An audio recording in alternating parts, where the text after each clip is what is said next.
ladies and gentlemen of the press, and fellow Kenyans. In the life of any nation, a time comes when the people and their leaders must audit the progress made towards the attainment of the goals and prayers laid out at the founding of the nation. Abraham Lincoln said, and I quote, "If we could first know where we are and whither we are tending, we could then better judge what to do and how to do it." When such time comes, the leaders entrusted to secure the goals, in our case, justice, unity, peace, liberty and prosperity for all, have a duty to reflect on their performance in the search for these hallowed goals. Such a time has come for Kenya. 54 years into independence, we are challenged to audit our progress towards the ideal for which our fathers fought to establish a free and independent country, and for which many of our compatriots died. We, the leaders, are equally summoned to reflect on our performance toward the achievement of our nation's aspirations. This audit and introspection has been a long time coming. Throughout our independence history, we have had doubts on how we have conducted our affairs in the face of growing divide along ethnic, religious, and political lines. Regrettably, we have responded to our challenges by mostly running away from them. We have moved from year to year, election to election, never pausing to deal with the challenges that our diversity was always going to pose to our efforts to create a prosperous and a united nation. Consequently, the ties that bind us are today under the severest of stress. Our diversity appears destined to be a curse to ourselves today and to our children tomorrow. In the past, we have given a lot of attention to institutional reforms in the hope that this could lift us to the next level of nationhood and make us a blessed land. 7.5 years ago, we gave to ourselves a new constitution. We put our faith in it as the instrument to revolutionize our nation. In this way and many other ways, we created some of the best hardware any country has ever possessed to engineer their affairs.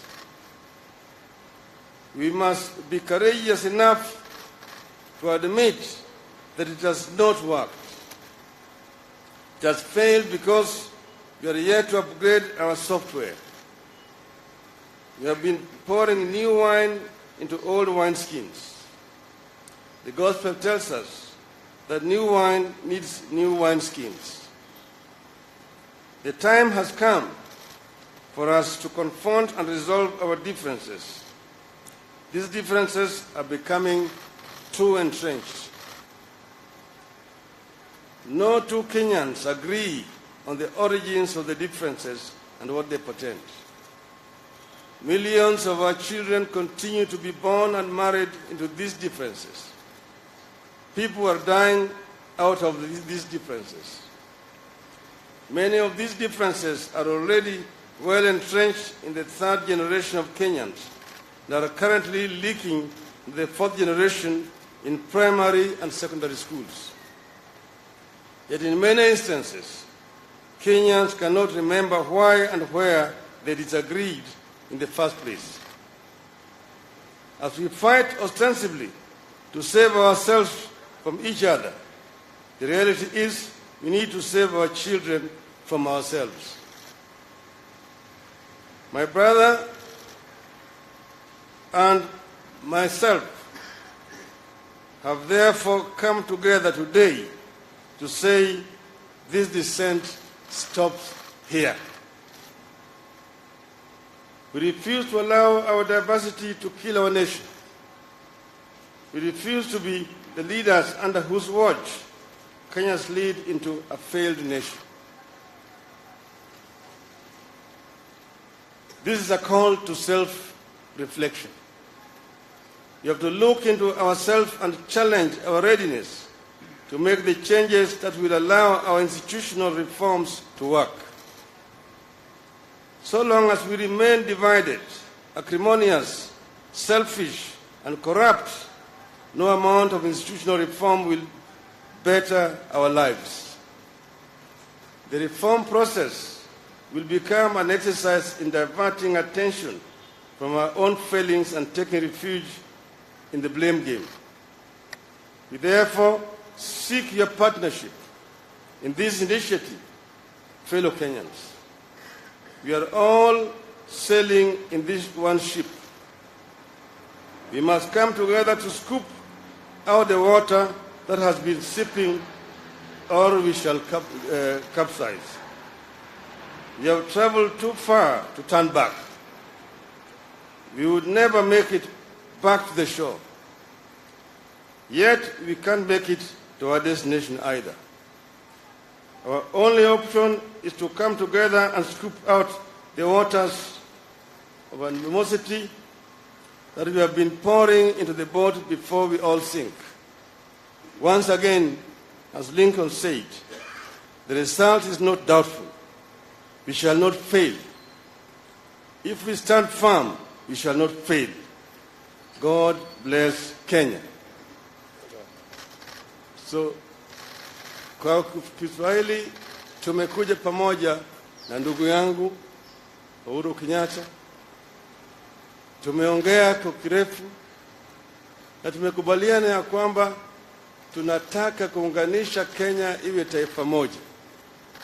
Na tumesema mgawanyiko ambayo imekuwako tangu uhuru mpaka leo itakwisha hapa na sisi. Na kutoka hapa tunataka kuunganisha taifa la Kenya ili tutembee pamoja kama watu moja. Hiyo ndio sababu ya sisi kukuja pamoja hapa siku ya leo.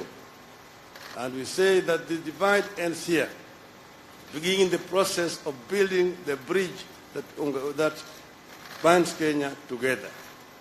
Yes, where we are. Sasa ndugu yangu wataongea.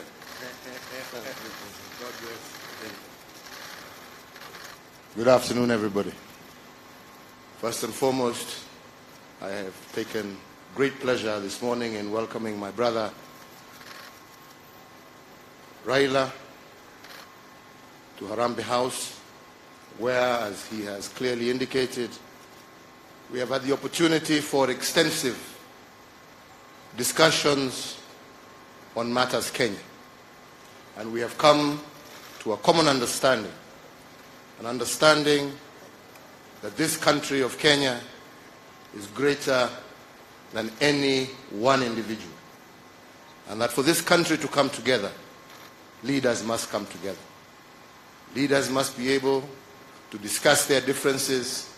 Leaders must be able to discuss freely and openly what ails our country, what is the reason and the cause for the ethnic divisions and frictions that we see across the country, that sometimes lead to even intercommunal conflicts, as we have seen in various parts of our country.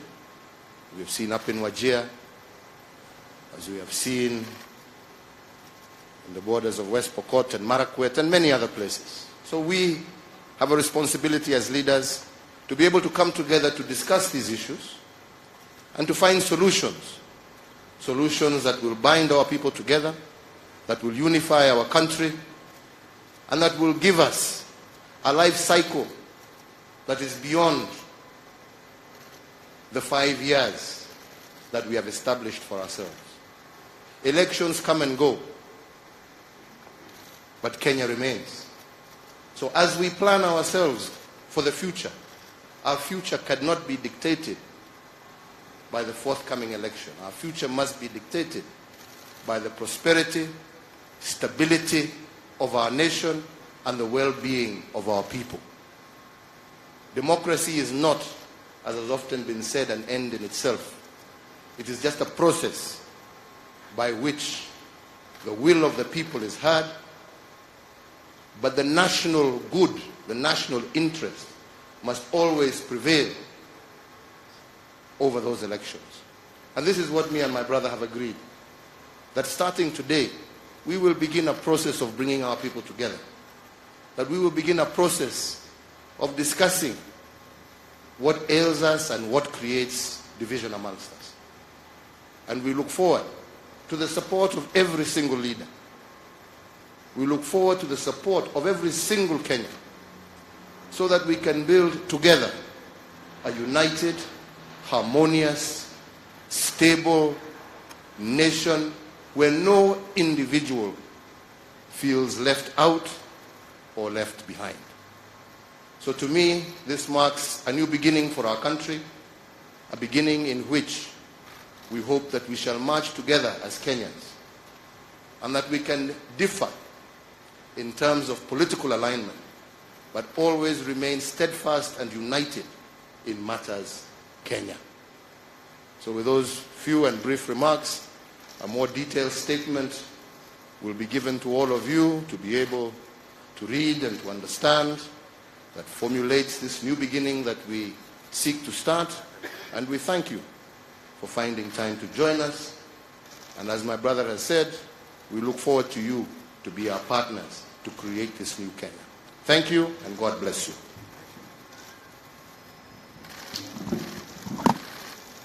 This way, sir. This way.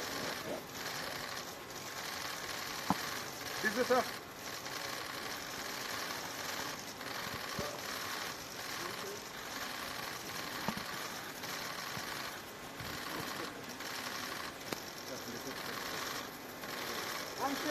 Handshake now. Handshake, please, this way. This way, this way, this way, sir. This way, sir. This way. Thank you, sir.